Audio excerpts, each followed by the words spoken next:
حیدر حیدر اول آخر حیدر حیدر حیدر شوق کوثر حیدر حیدر حیدر ای مظلوم فاتح حیدر حیدر. نہیں معلوم کتنا سخت ہوگا امام حسین علیہ السلام کے لیے مدینہ کو ترک کرنا. امام نے مدینہ کو ترک کیا اور مکے کی جانب بڑھے. ادھر کوفے میں یہ خبر ہوئی کہ امام نے یزید کی بیعت کا انکار کر دیا تو تمام کے تمام شیعہ حضرات سلیمان ابن سورد خدائی کے گھر میں جمع ہوتے ہیں اور سلیمان ان کو خطبہ دیتا ہے کہ حسین نے انکار کر دیا ہے یزید کی بیعت کا, ہمیں اپنے مولا کی مدد کرنی چاہیے, نصرت کرنی چاہیے. اور لوگ خط لکھ کر امام حسین کو دعوت دینے لگتے ہیں کہ آپ آئیں, ہم آپ کے لیے آمادہ ہیں, ہم آپ کے لیے آمادہ ہیں, آپ جیسے ہی آئیں گے ہم آپ کی نصرت کے لیے تیار ہیں. امام حسین کو خط موصول ہونا شروع ہوتا ہے. روایتوں میں آیا ہے ایک کے بعد ایک یہاں تک کہ 12,000 خط امام حسین کو موصول ہوتے ہیں. اب امام نے فیصلہ کیا ہے کوفے کی جانب بڑھنے کا, لیکن اس سے پہلے امام نے کہا کہ امام نے سوچا کہ حالات کا بہتر جائزہ لیا جائے. امام نے جناب مسلم بن عقیل کو اپنا نائب بنایا اور خط لکھا کوفیوں کے نام کہ میں تمہاری نصرت کے لیے آ رہا ہوں اور میں نے حضرت مسلم کو اپنا نائب بنایا ہے, تم ان کے ہاتھ سے بیعت کرو. حضرت مسلم وہاں سے نکلتے ہیں اور کوفے پہنچتے ہیں. کوفی حضرت مسلم کا احترام کرتے ہیں اور ان کے ہاتھ پر بیعت کرنا شروع کرتے ہیں, یہاں تک کہ 17 سے 18,000 افراد نے حضرت مسلم کی بیعت کر لی. کوفے کا نائب کون ہے؟ اس وقت کوفے کے مقام پر ایک نعمان شخص حاکم ہے. کچھ لوگ یزید کو خط لکھتے ہیں کہ کوفے میں مسلم آ گئے اور امام حسین کی بیعت کا آغاز ہو گیا ہے, بہت جلد کوفہ ہاتھ سے نکل جائے گا, کسی ذہین انسان کو تم کوفے کا حاکم بناؤ. یزید فوراً نعمان کو ہٹاتا ہے اور ابن زیاد کو, بدبخت کو, یہ حکم دیتا ہے کہ وہ بصرہ کی حکومت کے ساتھ ساتھ کوفے کی حکومت بھی جا کے سنبھالے.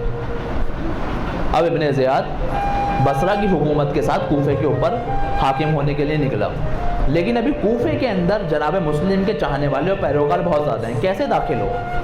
تو اس نے دھوکہ دیا, اس لباس کو پہنا جو اس دور میں بنی ہاشم کے نوان لباس پہنا کرتے تھے. گرین لباس پہن کر یہ قریب آتا ہے اور لوگ یہ سمجھتے ہیں کہ امام حسین کوفہ پہنچ گئے ہیں اور احترام کرتے ہیں. چہرے پہ نقاب ڈالا ہوتا ہے, جب اندر آتا ہے تو فوراً دارالامارہ چلے جاتا ہے. جب لوگوں کو اس بات کا احساس ہوتا ہے کہ ہمیں دھوکہ ہو گیا. اب اگر کسی شخص کا اپنے وقت کے امام پر اعتقاد نہ ہو, ایمان کمزور ہو, تو مشکل وقت میں ساتھ چھوڑ دیتا ہے. اس نے آ کر یہ جھوٹ بولا کہ جن لوگوں نے بھی مسلم کا ساتھ دیا ہے کہ میں ان کو بہت جلد قتل کروا دوں گا. کیوں؟ کیونکہ شام سے ایک بہت بڑا لشکر یزید کی طرف سے آ رہا ہے, وہ تم سب کو رونڈ ڈالے گا. کچھ لوگوں نے مسلم کا ساتھ چھوڑنا شروع کیا. پھر اس نے لالچ دی جو شخص چھوڑ دے گا میں اس کو اس کے بدلے میں اتنی رقم ادا کروں گا. پھر کچھ افراد نے مسلم کا ساتھ چھوڑا. پھر اس نے کہا اب کسی نے ساتھ نہیں چھوڑا تو میں اس کے گھر والوں کو قتل کروا دوں گا. اب وہ 18,000 افراد کہ جنہوں نے مسلم کے ہاتھ پر بیعت کی تھی, مسجد کوفہ میں جناب مسلم نماز پڑھا رہے ہیں اور فقط 30 افراد حضرت مسلم کے پیچھے موجود ہیں. کہاں 18,000 اور کہاں 30. یعنی اگر ان افراد نے ساتھ نہ چھوڑا ہوتا اور جناب مسلم ابن زیاد کو گرفتار کر کر کوفے پہ حاکم ہو جاتے, اور ابن زیاد بصرہ کا بھی حاکم تھا, امام کی حکومت کوفہ اور بصرہ پہ آ جاتی. اور اس دور میں کوفہ اور بصرہ پہ حکومت کا مطلب یہ تھا کہ پورے عراق پہ امام کی حکومت, امام کے عراق پہنچنے سے پہلے. لیکن وہی ہوا کہ آج ہم الاجل تو کہتے ہیں, آ گئے تو کیا ہوگا؟ کیا ہے اپنی تیاری پیش ہم کریں گے کیا؟ مثلا اب امام زمانہ اگر آ جائیں اور پوچھیں کہ ٹھیک ہے تم نے مجھے بلایا ہے, تمہاری میرے ظہور کے لیے کیا آمادگی ہے, تو میں کیا پیش کروں گا؟ میں کیا دکھا سکوں گا اماموں کے مولا میں نے آپ کی حکومت کے لیے یہ تیار کیا ہے, میں نے آپ کی حکومت کے لیے یہ آمادہ کیا ہے. اس دور میں جناب مسلم کا ساتھ چھوڑنا لوگوں نے شروع کیا. حضرت مسلم ابن عقیل جب مسجد سے کھڑے ہو کر مسجد کوفہ کے دروازے تک پہنچے ہیں, اب وہ 30 افراد بھی موجود نہیں ہیں بلکہ صرف 3 افراد مسلم کے ساتھ ہیں. جب مسجد سے باہر نکلے ہیں نا, تو اب حضرت مسلم ابن عقیل کوفے کی گلیوں میں تنہا ہے اور کوئی مسلم کا یار و مددگار موجود نہیں ہے. کوفے کی تنہائیوں میں ادھر ادھر بھٹک رہے ہیں. گھومتے رہے کہ کسی طریقے سے باہر جا کر میں امام حسین کو جو میں نے کہا ہے کہ حالات سازگار ہیں آپ آ جائیں، میں ان کو روک سکوں کہ اب آپ یہاں پر مت آئیں، کوئی ساتھ دینے والا نہیں ہے۔ لیکن جس دروازے پر بھی جاتے وہاں یزیدیوں کا پہرا۔ ایک وقت آیا کہ مسلم تھک ہار کر ایک چبوترے پر آ کر بیٹھے۔ وہ ایک بیوہ ضعیفہ کا گھر تھا۔ دروازہ کھلتا ہے، دیکھتی ہے ایک نوجوان باہر بیٹھا ہے، چلی جاتی ہے۔ کچھ دیر بعد پھر آتی ہے، پھر دیکھتی ہے کہ ایک نوجوان موجود ہے۔ آگے کہتی ہے کہ اے شخص، اے شیخ، یہاں سے چلے جاؤ، کسی خاتون کے گھر کے باہر بیٹھنا مناسب نہیں ہے۔ یہ کہہ کے واپس اندر چلے جاتی ہے۔ تھوڑی دیر میں آ کے دیکھتی ہے کہ مسلم وہیں موجود ہے۔ پھر کہتی ہے اے شیخ، میں ایک بیوہ خاتون ہوں اور کسی بیوہ کے گھر کے باہر بیٹھنا کسی نوجوان کا مناسب نہیں ہے۔ پھر چلے جاتی ہے۔ پھر تھوڑی دیر بعد آگے دیکھتی ہے کہ وہ نوجوان وہیں موجود ہے، تو پوچھتی ہے کہ اے نوجوان، تم جاتے کیوں نہیں؟ حضرت مسلم دیکھ کر کہتے ہیں کہ اے بی بی، جس کا گھر ہی نہ ہو وہ کہاں جائے؟ کہا غریب الوطن ہو؟ کہا ہاں غریب الوطن ہوں۔ کہا کہاں سے آئے ہو؟ کہا مدینے سے آیا ہوں۔ مدینے کا نام سنا، ضعیفہ فوراً باہر آئی۔ کیوں باہر آئی؟ کیونکہ مدینے سے رسول کی نسبت ہے نا، احترام میں باہر آئی کہ کیا میرے نبی کے شہر سے ہو؟ کہا ہاں تیرے نبی کے شہر سے ہوں۔ کہا کس قبیلے سے ہو؟ کہا بنی ہاشم سے ہوں۔ کہا بنی ہاشم میں کون ہو؟ کہا مسلم ابن عقیل ہوں۔ ارے جیسے ہی مسلم کا نام سنا سر کو پیٹنا شروع کر دیا کہ ارے میرے نبی کے گھر سے ایک شخص باہر بیٹھا ہے۔ مولا جسارت کر دی، میں نے آپ اندر آئیے۔ گھر کے دروازے کو کھولا گیا، حضرت مسلم کے لیے چیزوں کی آمادگی کی گئی، غذا کی آمادگی کی گئی، پانی کی آمادگی کی گئی، لیکن مسلم نے کہا نہ مجھے غذا کی ضرورت ہے نہ پانی کی ضرورت ہے۔ ارے کربلا کا پہلا شہید ہے نا، اسے معلوم ہے شب عاشور حسین اور حسین کے بچے پیاسے بھی ہیں اور بھوکے بھی ہیں۔ نہ پانی پیا، نہ غذا طلب کی، بلکہ کہا کہ میرے لیے مصلی کا انتظام کرو۔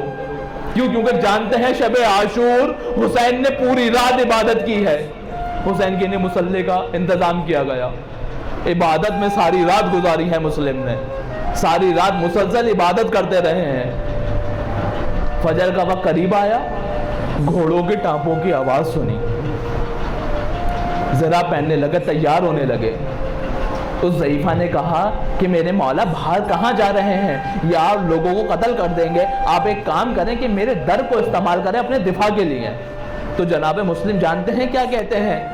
ارے یہ ہاشمی گھر کا جوان ہے، کہتا ہے کہ اے بی بی مجھے گوارا نہیں ہے کہ یہ مجھے گرفتار کرنے کے لیے تیری دہلیز کو پار کریں۔ ارے جناب مسلم کی غیرت کا یہ امکان ہے۔ ارے ذرا تصور کریں، شام غریبہ، ارے سید سجاد بہنوں کے سر سے چادروں کو چھنتا دیکھ رہے ہیں، پھپھی کے سر سے چادر کو چھنتا دیکھ رہے ہیں، ارے بہنوں کے سر سے چادر کو چھنتا دیکھ رہے ہیں۔ حضرت مسلم نے ذرا پہنی، باہر نکلے اور جنگ کا آغاز کیا۔ کسی نے حضرت مسلم کو کسی طرح سے گرفتار کیا اور اپنے زیاد کے سامنے پیش کیا اور کہا کہ امیر کو سلام کرو۔ کہا میرا امیر فقط و فقط حسین ہے۔ کہا مسلم سلام کرو یا نہ کرو مار دیے جاؤ گے۔ کہا مجھے اس کی پرواہ نہیں، لیکن مجھے ایک وصیت کرنی ہے۔ اپنے ایک ایسے شخص کو تلاش کیا جس پہ اعتماد کرتے تھے، اس کے پاس جا کر کہا کہ دیکھو میں نے حسین کو یہاں کی صورتحال سے آگاہ کیا تھا کہ آپ آ جائیں، اب یہ پیغام کسی طرح سے حسین کو بتا دو کہ اب کوفے کے حالات سازگار نہیں ہیں۔ میں تو تنہا آیا تھا لیکن حسین تنہا نہیں آ رہے، سید زادیوں کو اپنے ہمراہ لیے آ رہے ہیں، سید زادیوں کو اپنے ساتھ لیے آ رہے ہیں۔ دارالامارہ پہ لے کے جایا گیا، کہا مسلم کو دارالامارہ سے دھکا دے کر قتل کر دیا جائے۔ حضرت مسلم کو دھکا دیا گیا، دارالامارہ سے مسلم نیچے آ رہے ہیں اور مسلم نے کوفے کی طرف رخ کر کوفے سے مدینے کی طرف رخ کر کہا کہ اے مولا میرا آخری سلام قبول کرے۔ اب ہوا کے دوش پر یہ سلام حسین تک پہنچا۔ حسین نے کہا انا للہ و انا الیہ راجعون۔ اب حسین چاہتے ہیں کسی طرح سے مسلم کی موت کی خبر آئے اور میں لوگوں کو بتاؤں، اپنے کاروان میں اعلان کروں۔ دیکھا دو شخص کوفے کی جانب سے چلے آ رہے ہیں، امام نے چاہا ان سے کلام کرنا، لیکن دور سے جیسے ہی حسین کو دیکھا اپنا راستے کو تبدیل کر لیا۔ امام کے اصحاب گئے، ان افراد کو لے کر آئے، کہا کہ مولا تم سے کلام کرنا چاہے، تم نے اپنے راستے کو تبدیل کر لیا۔ کہا ہم نے جان کر اس کام کو انجام دیا، کیونکہ ہمیں معلوم تھا حسین مسلم کے بارے میں پوچھیں گے، لیکن ہم کیا جواب دیں گے۔ کہا کوفے کی کیا خبر ہے؟ کہا مولا زیادہ نہیں بتا سکتے، بس اتنا جان لیجیے جو ہم نے کوفے کو ترک کیا، مسلم کا لاشا گھوڑوں سے بندھا ہوا تھا، کوفے کی گلیوں میں پھیلایا جا رہا تھا۔ ارے میں کہوں گا اے مسلم، اس کو جسارت نہ سمجھنا، ارے شاید تمہارے جسم سے کوفے کی گلیوں کو پاک کیا جا رہا ہو کہ یہاں پر سید زادیوں کو بحرینہ پا چلایا جائے گا۔ جیسے ہی خبر ملی نا مسلم کی شہادت کی، امام کے کاروان میں کوہرام مچ گیا۔ امام نے کہا اے زینب حمیدہ کو لے کر آؤ۔ کون ہے حمیدہ؟ مسلم کی 7 سالہ بیٹی۔ حمیدہ کو بلایا گیا، سر پر مولا نے شفقت سے ہاتھ پھیرا، خاندان امامت کی پلی ہے، فوراً سمجھ گئی۔ کہا مولا بابا خیریت سے تو ہے؟ مولا نے کہا تیرا بابا اس دنیا سے چلا گیا، ارے سینے کو پیٹا میں یتیم ہو گئی۔ حسین نے سینے سے لگا خبردار خود کو یتیم نہ کہنا، ابھی تیرا مولا زندہ ہے۔ سب کو خبر ہوئی، مسلم چلے گئے۔ ارے اب کوئی آتا، ہر کوئی آتا تھا، کوئی حمیدہ کو سینے سے لگا رہا ہے، کوئی سر پہ دستہ شفقت پھیر رہا ہے، کوئی گوشوارے تبدیل کر رہا ہے، کوئی ماتھے کو چوم رہا ہے، ارے کوئی تعزیت کر رہا ہے۔ اے کاش یہ خیمے سے ایک 3 سالہ بچی نے نہ دیکھا ہوتا۔